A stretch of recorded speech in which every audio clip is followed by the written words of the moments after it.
ओम नमो भगवते वासुदेवाय नमः। जय श्री राधे कृष्णा। श्राद्ध या पितृपक्ष के बारे में तो हम सभी जानते हैं कि ये क्यों मनाए जाते हैं, लेकिन श्राद्ध पर्व की कहानी शायद आपको पता नहीं होगी। आज हम आपको श्राद्ध की कथा बताने जा रहे हैं। पुराणों के अनुसार जोगे तथा भोगे नाम के दो भाई थे। जोगे धनी थे और भोगे निर्धन। दोनों में अत्यंत प्रेम था। जोगे की पत्नी को धन का घमंड था, लेकिन भोगे की पत्नी सरल हृदय की थी। पितृपक्ष के आने पर जोगे की पत्नी ने उसे पितरों का श्राद्ध करने के लिए कहा, तो जोगे इसे बेकार का काम समझकर टालने लगा। लेकिन उसकी पत्नी जानती थी कि यदि ऐसा नहीं किया तो लोग बातें बनाएंगे। साथ ही उसे अपने मायके वालों को दावत पर बुलाने और अपनी अमीरी दिखाने का ये सही अवसर लगा। अंत में वे बोले, आप मेरी परेशानी की वजह से ऐसा कह रहे हैं तो मैं सहायता के लिए भोगे की पत्नी को बुला लूंगी। दोनों मिलकर सारा काम कर लेंगे। फिर उसने जोगे को अपने मायके न्योता देने के लिए भेजा। दूसरे दिन उसके बुलाने पर सुबह सवेरे ही भोगे की पत्नी आकर काम में लग गई। उसने भोजन तैयार किया, अनेक तरह के पकवान बनाए। फिर सभी काम खत्म कर अपने घर आ गई। उसे भी अपने घर पर पितरों का श्राद्ध तर्पण करना था। इस मौके पर जोगे की पत्नी ने उसे नहीं रोका और ना ही वे रुकी। दोपहर के समय पितृ भूमि पर उतरे। जोगे भोगे के पितृ पहले जोगे के यहाँ गए तो उन्होंने देखा कि उसके ससुराल वाले पहले से ही भोजन पर जुटे हुए हैं। आखिरी में वे भोगे के घर गए, जहाँ पितरों के नाम पर अंग्यारी दी गई थी। पितरों ने अंग्यारी की राख चाटी और भूखे ही नदी के तट पर पहुंच गए। थोड़ी देर में सभी पितर एकत्रित हुए और अपने अपने यहाँ के श्राद्धों की तारीफ करने लगे। जोगे भोगे के पितरों ने अपनी आप बीती कही। फिर वो सोचने लगे, यदि भोगे समर्थ होता तो उन्हें भूखा नहीं रहना पड़ता, लेकिन भोगे के घर में तो 2 वक्त की रोटी भी खाने को नहीं थी। यही सब सोचकर उन्हें भोगे पर दया आ गई। अचानक वो खुशी में चिल्लाने लगे कि भोगे के घर धन हो जाए, भोगे भी धनवान हो जाए। शाम हो गई थी और भोगे के बच्चे भी भूखे थे। उन्होंने अपनी माँ से कहा, भूख लगी है। तब उन्हें टालने के लिए भोगे की पत्नी ने कहा, आंगन में जाओ, होदी औंधी रखी है, जाओ उसे खोल लो और जो भी मिले बांट कर खा लेना। बच्चे वहाँ जाते हैं तो देखते हैं कि होदी मोहरों से भरी पड़ी है। वे दौड़कर माँ के पास पहुँचे और सारी बात बताई। आंगन में जब भोगे की पत्नी ने ये सब देखा तो वे भी हैरान हो गए। इस तरह भोगे भी धनवान हो गया। धन पाकर वे कभी घमंडी नहीं हुआ। अगले साल का पितृपक्ष आया। भोगे की पत्नी ने श्राद्ध के दिन 56 प्रकार के भोग बनाए। ब्राह्मणों को अपने घर बुलाकर श्राद्ध किया, भोजन कराया और दक्षिणा दी। सोने चांदी के बर्तनों में जेठ जेठानी को भोजन कराया। इससे पितृ बहुत प्रसन्न और तृप्त हुए। महाभारत के अनुसार सबसे पहले महातपस्वी अत्रि ने महर्षि निमि को श्राद्ध के बारे में उपदेश दिया था। इसके बाद महर्षि निमि ने श्राद्ध करना शुरू कर दिया। महर्षि को देखकर अन्य ऋषि मुनियों ने पितरों को अन्न देने लगे। लगातार श्राद्ध का भोजन करते करते देवता और पितृ पूर्ण तृप्त हो गए। पुराणों में भी पितृपक्ष को बहुत अधिक महत्व दिया गया है। कई सारी पौराणिक और लोक कथाओं में भी इसका वर्णन है, लेकिन बहुत कम लोगों को पता है कि महाभारत में श्राद्ध क्यों किया गया था। बता दें कि पितृपक्ष में श्राद्ध की शुरुआत महाभारत काल से ही चली आ रही है। श्राद्ध कर्म की जानकारी भीष्म पितामह ने युधिष्ठिर को दी थी। इसके पीछे की पूरी कहानी क्या है ये भी आप जान लीजिए। हिंदू धर्म में पितरों को 84 लाख योनियों में से एक माना गया है। मान्यता है कि विभिन्न लोकों में रहने वाले ये दिव्य आत्माएं संतुष्ट होने पर व्यक्ति पर अपना आशीर्वाद बरसाती हैं, जिससे मनुष्य को धन, यश, कीर्ति आदि की प्राप्ति होती है और कुल की वृद्धि होती है। इस तरह से देखें तो पितृपक्ष के दौरान किया जाने वाला श्राद्ध पूर्वजों के प्रति अपनी श्रद्धा और कृतज्ञता को व्यक्त करने का माध्यम है, जिससे प्रसन्न होकर पितृ सुख समृद्धि प्रदान करते हैं। पितृपक्ष में पितरों के किए जाने वाले श्राद्ध के बारे में मान्यता है कि इसकी शुरुआत महाभारत काल में हुई थी। मान्यता है कि जब मृत्यु के बाद सूर्य पुत्र कर्ण की आत्मा स्वर्ग पहुंची तो उन्हें वहां पर खाने के लिए भोजन की बजाय ढेर सारा स्वर्ण दिया गया। तब उन्होंने उन्होंने इंद्र देवता से इसका कारण पूछा तो उन्होंने कर्ण को बताया कि पृथ्वी पर रहते हुए उन्होंने कभी भी अपने पितरों के निमित्त कभी भी भोजन दान तर्पण आदि नहीं किया। तब कर्ण ने जवाब दिया कि उन्हें अपने पूर्वजों के बारे में कुछ भी ज्ञात नहीं था, इसलिए अनजाने में उनसे ये भूल हो गई। तब उन्हें अपनी भूल को सुधारने के लिए पृथ्वी पर 16 दिन के लिए वापस भेजा गया, जिसके बाद उन्होंने अपने पितरों के मोक्ष के लिए विधि विधान से श्राद्ध किया। मान्यता है कि तभी से पितृ पक्ष के 16 दिनों में श्राद्ध करने की परंपरा चली आ रही है। ओम नमो भगवते वासुदेवाय नमः। जय श्री राधे कृष्णा। ऋषियों ने पूछा, सूत जी, महर्षि कौशिक के पुत्र किस प्रकार उत्तम योग को प्राप्त हुए तथा 5 ही बार जन्म ग्रहण करने से उनके अशुभ कर्मों का विनाश कैसे हुआ? सूत जी कहते हैं, ऋषियों, कुरुक्षेत्र में कौशिक नामक एक धर्मात्मा महर्षि थे। उनके 7 पुत्र थे। उन पुत्रों के वृत्तांत नाम एवं कर्म अनुसार बता रहा हूँ, सुनिए। उनके सवस्रप, क्रोधन, हिंस्रन, पिशुन, कवि, वागदुष्ट और पितृवती ये नाम थे। पिता की मृत्यु के पश्चात वे सभी महर्षि गर्ग के शिष्य हुए। उस समय समस्त लोगों को भयभीत करने वाली महती अनावृष्टि हुई, जिसके कारण भीषण अकाल पड़ गया। इसी बीच वे सभी तपस्वी अपने गुरु गर्गाचार्य की आज्ञा से उनकी सेवा में लगे। वहां वन में वे सभी भूख से अत्यंत पीड़ित हो गए। जब क्षुधा शांति का कोई अन्य उपाय ना सूझा, तब छोटे भाई पितृवृत्ति ने श्राद्ध कर्म करने की सम्मति दी। बड़े भाइयों द्वारा अच्छा ऐसा ही करो, ऐसी आज्ञा पाकर पितृवृत्ति ने समाहित चित्त होकर श्राद्ध का उपकरण आरंभ किया। उस समय उसने छोटे बड़े के क्रम से 2 भाइयों को देव कार्य में, 3 को पितृ कार्य में और 1 को अतिथि रूप में नियुक्त किया तथा स्वयं श्राद्ध कर्ता बन गया। इस प्रकार पितृपरायण पितृव्रती ने पितरों का स्मरण करते हुए मंत्र उच्चारण पूर्वक श्राद्ध कार्य संपन्न किया। काल कर्म अनुसार मृत्यु के उपरांत श्राद्ध वैगुण्य रूप कर्म दोष से वे सभी दाशपुर मंदसौर नामक नगर में बहेलिया होकर उत्पन्न हुए। किंतु पितृ स्नेह श्राद्ध कृत्य से भावित होने के कारण उन्हें पूर्व जन्म के वृत्तांतों का स्मरण बना रहा। पूर्व जन्म के कर्मों के परिणाम स्वरूप वे क्रूर कृमि बहेलियों के घर में पैदा तो हुए, परंतु पितरों के ही महात्म्य से वे सभी जाति स्मरण पूर्व जन्म के वृत्तांतों के ज्ञाता भी बने रहे। पुण्य श्राद्ध कर्म के फल से वैराग्य उत्पन्न हो जाने के कारण उन सभी ने अनशन करके अपने अपने उस शरीर का त्याग कर दिया। तदंतर वे 7 कालंजर पर्वत पर भगवान नीलकंठ के समक्ष मृग योनि में उत्पन्न हुए। वहां भी पितरों के स्नेह से अनुभावित होने के कारण वे जाति स्मर बने ही रहे। उस योनि में भी ज्ञान और वैराग्य उत्पन्न हो जाने के कारण उन लोगों ने तीर्थ स्थान में अनशन करके लोगों के देखते देखते धर्म पूर्वक प्राणों का उत्सर्ग कर दिया। तत्पश्चात उन 7 योग अभ्यासी जनों ने मान सरोवर में चक्रवाक की योनि में जन्म धारण किया। द्विजवरों, अब आप लोग नाम एवं कर्म अनुसार उन सभी का वृत्तांत श्रवण कीजिए। इस योनि में उनके नाम है सुमना, कुमुद, शुद्ध, सिद्धदृष्टि, सुनेत्रक, सुनेत्र और अंशुमान। ये 7 योग के पारदर्शी थे।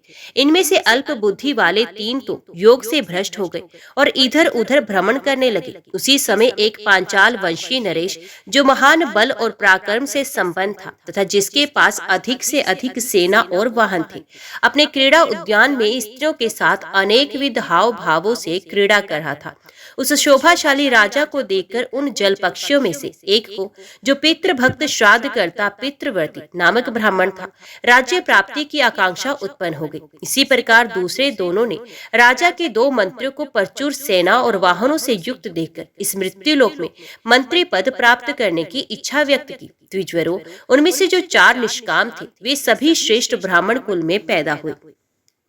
उन तीनों में से पहला राजा विभ्राज के पुत्र रूप में ब्रह्मदत्त नाम से विख्यात हुआ तथा अन्य 2 कंड्रिक और सुबालक नाम से मंत्री के पुत्र हुए। राजा विभ्राज की मृत्यु के उपरांत विद्वान पुरोहित ने ब्रह्मदत्त को राज्य पर अभिषिक्त कर दिया। वे पांचाल नरेश ब्रह्मदत्त प्रबल पराक्रमी, सभी शास्त्रों में प्रवीण, योग्य और सभी जंतुओं के बोली का ज्ञाता था। देवल की सुंदरी कन्या, जो सन्नति नाम से विख्यात थी, राजा ब्रह्मदत्त की पत्नी हुई। वे ब्रह्मवादिनी थी। उस पत्नी के साथ रहकर राजकुमार ब्रह्मदत्त राज्य भार संभालने लगा। एक बार राजा ब्रह्मदत्त अपनी पत्नी सनती के साथ भ्रमण करने के लिए उद्यान में गया। वहां उसने काम कलह से व्याकुल एक कीट दंपत्ति को देखा। वे कीट, जिसका शरीर कामदेव के बाणों से संतप्त हो उठा था, चारों ओर से चींटी से अनुन्य विनय करता हुआ गदगद वाणी में बोला, प्रिय, इस जगत में तुम्हारे समान सुंदरी स्त्री कहीं कोई भी नहीं है। तुम्हारा कट प्रदेश पतला और जंघे मोटे हैं।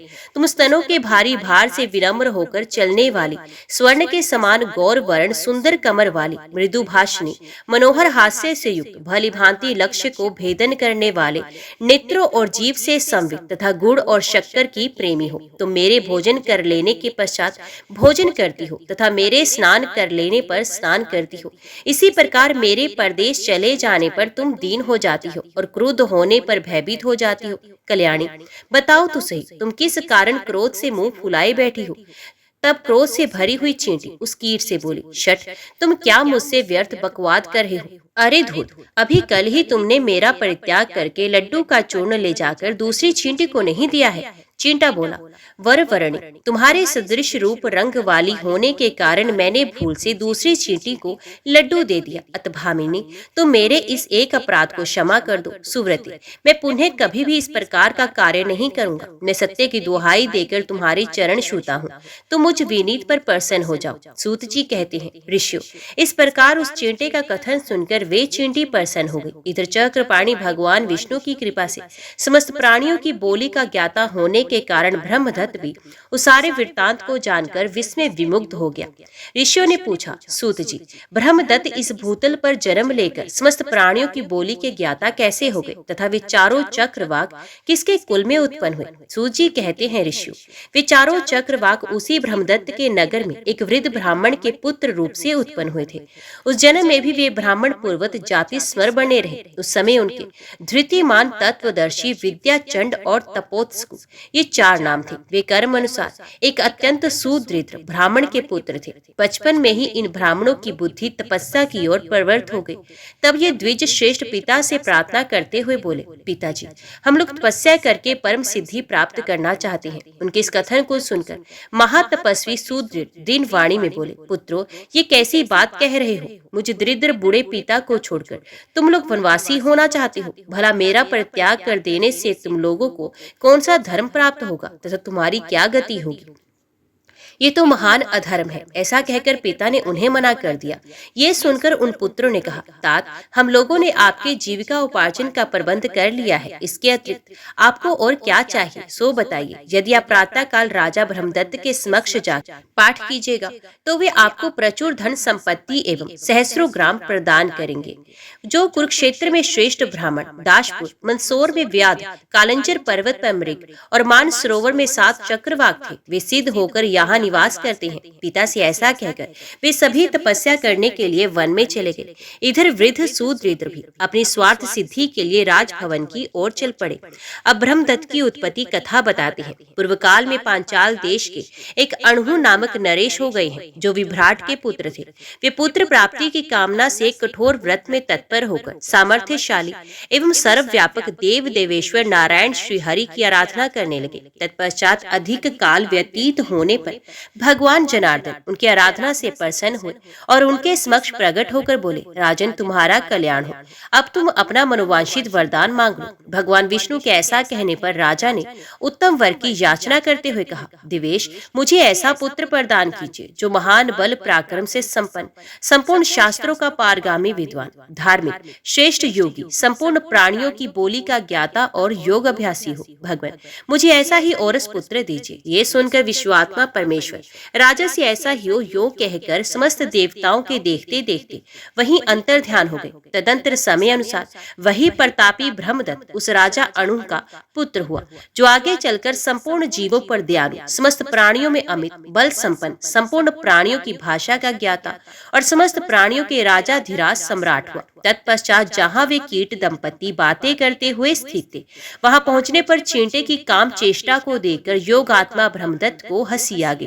राजा को हंसते देखकर महारानी सनती आश्चर्यचकित हो उठी और मन में किसी भावी अनर्थ की आशंका करके नरेश्वर ब्रह्मदत्त से प्रश्न कर बैठी, सनती ने पूछा, राजन, अकस्मात आपका ये अट्टहास किस लिए हुआ है? असमय आपको ये क्या हंसी आ गई? इस हादसे का कारण मैं समझ नहीं पा रही। सूची कहती है, ऋषियों, तब राजकुमार ब्रह्मदत्त ने महारानी चींटे चींटे की उस सारी वार्तालाप को सुनाते हुए कहा, वरानने, इनके प्रेमालाप पूर्ण वचनों को सुनने से मुझे ऐसी हंसी आ गई है।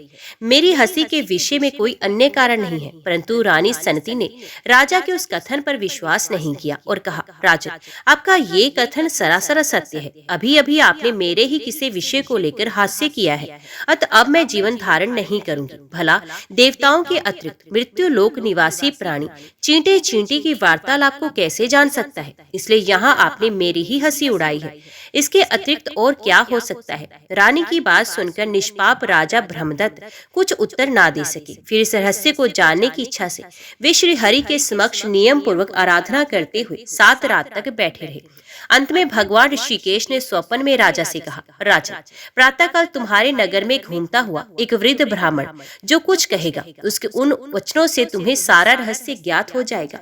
यूं कहकर भगवान विष्णु अंतर ध्यान हो गए। तदंतर प्रातःकाल जब राजा ब्रह्मदत्त अपनी पत्नी और दोनों मंत्रियों के साथ नगर से निकल रहे थे, उसी समय उन्होंने अपने समक्ष आते हुए उस वृद्ध ब्राह्मण को देखा, जो इस प्रकार कह रहा था। ब्राह्मण कह रहा था, जो पहले कुरुक्षेत्र में श्रेष्ठ ब्राह्मण के रूप में, दाशपुर में व्याध के रूप में, कालंजर पर्वत पर मृग योनि में और मान सरोवर में 7 चक्रवाक के रूप में उत्पन्न हुए थे, वे ही व्यक्ति अब सिद्ध होकर यहाँ निवास कर रहे हैं। सूत जी कहती हैं, ऋषियों, ब्राह्मण की ऐसी बात सुनकर राजा शोकाकुल हो अपने दोनों मंत्रियों के साथ भूतल पर गिर पड़े। उस समय उन्हें जाति स्मृतव पूर्व जन्म के वृत्तांतों के ज्ञान की प्राप्ति हो गई। उन दोनों श्रेष्ठ मंत्रियों में से एक बाभ्य सुबालक कामशास्त्र का प्रणेता और संपूर्ण शास्त्रों का ज्ञाता था। वे संसार में पांचाल नाम से विख्यात था।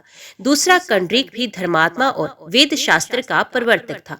वे दोनों भी उस समय राजा के अग्रभाग में शोकाविष्ट हो धराशायी हो गए और उन्हें भी पूर्व जन्म की स्मृति हो गई।